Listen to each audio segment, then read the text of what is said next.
தமிழக வெற்றி கழகத்திலிருந்து வந்திருக்கக்கூடிய கணேஷ், உங்க கட்சியினுடைய அந்த சட்டமன்ற உறுப்பினராக தேர்வு செய்யப்பட்டால் உங்க கட்சி சார்பில் இந்த தொகுதிக்கு என்ன மாற்றத்தை கொண்டு வர விரும்புறீங்க? இந்த தொகுதி மக்களுக்கு நீங்க கொடுக்க விரும்புற தேர்தல் வாக்குறுதி என்ன?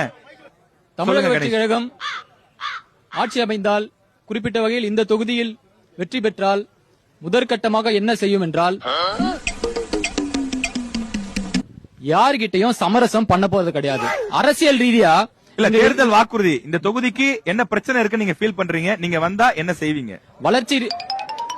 வளர்ச்சி ரீதியாக திட்டங்கள், பாலங்கள். டேய், சுகர் பேஷண்டா நானு. முன்னாடி தானே டேப்லெட் போட்டேன். அரை மணி நேரத்துல சாப்பிட்டா நானு.